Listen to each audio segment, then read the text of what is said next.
this foundation so that I could pursue causes that I could still have an impact on as a private citizen. So I picked the things that I cared about, and I could do things that were quite important that governments normally don't do. You take any nation, you will find that intelligence, ability, aspiration are all equally distributed across the society, but the organization and investment opportunity are not. When you get into this business, you have to recognize that a certain amount of humility.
I want to hear another quote from him. I told you about writing books yesterday. Here's what Mr. Clinton said about his book while he was president. He said, many presidential memoirs are dull and self-serving. I want mine to be interesting and self-serving. That's good. You want a president with humor.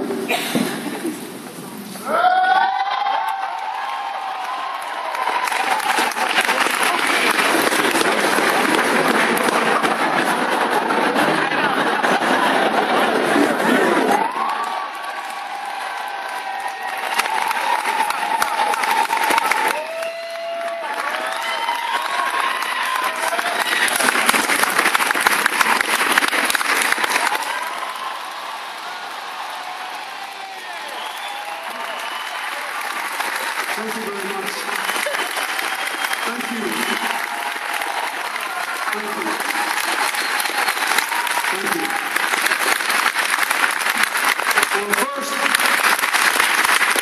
I apologize, but I couldn't really hear backstage, so I didn't know that I had been called up. Sit down.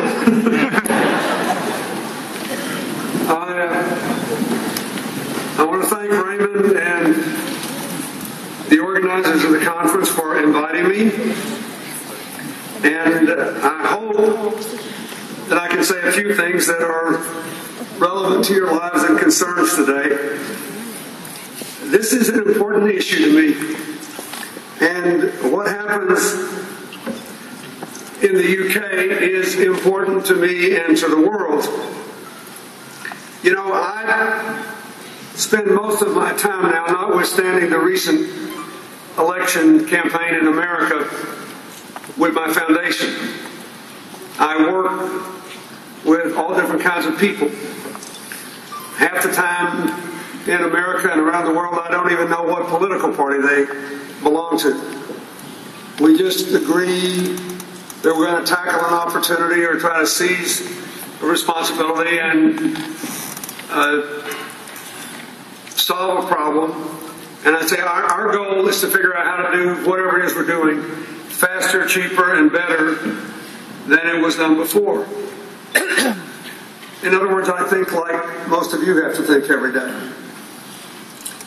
And the one thing that concerns me about the way we do our business in the world is that there's a disconnect between the way politics works in many places and the way the rest of the world works. What is working all over the world is creative networks of cooperation, because there is an infinite amount of information out there and too few people who understand how to put it together.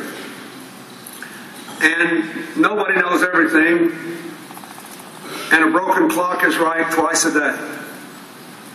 All of us spend our lives between those two extremes, wishing we knew everything and hoping to God we're right more than twice a day.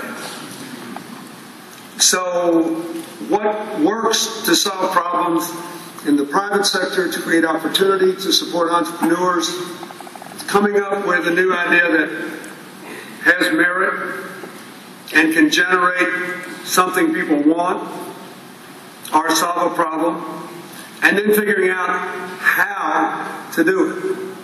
For most of the years I spent in politics, we largely debated two questions. What are you going to do? And how much money are you going to devote to it? There was almost no focus on the third question, which I believe is the 21st century's most important question, which is whatever you propose to do, and however much money you have or do not have, how do you propose to do it? How do you propose to turn your good intentions into a positive change? For me, that normally involves trying to change people's lives. And I'll give you just one example. We're working our way out of this global financial crisis now. And I suppose I should apologize to everyone here since it started in the United States. But it is an illustration of the degree to which we are interdependent, the degree to which our borders now look far more like nets than walls. And a lot of this interdependence is great. I mean, look around this crowd. Can you imagine this crowd appearing at an event like this 30 years ago? 30 years ago, this crowd would have been older, whiter, and more male. It's a lot more interesting for me to look at you.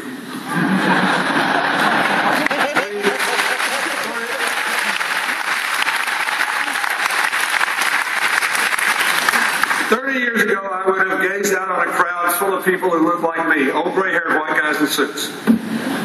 I will say now that I have become one, I'm glad to look out at the crowd and see that my demographic has not been entirely eliminated. Thank you very much for allowing us to be a part of your gathering. There are a lot of great things about the modern world. 8-year-old kid can get on the internet and find out something in 30 seconds I had to go to university to learn. That's the good news. The bad news is, depending on what the site is, you have no earthly idea whether it's true or not, but you can get a lot of information. But the modern world is bedeviled by three huge interconnected challenges.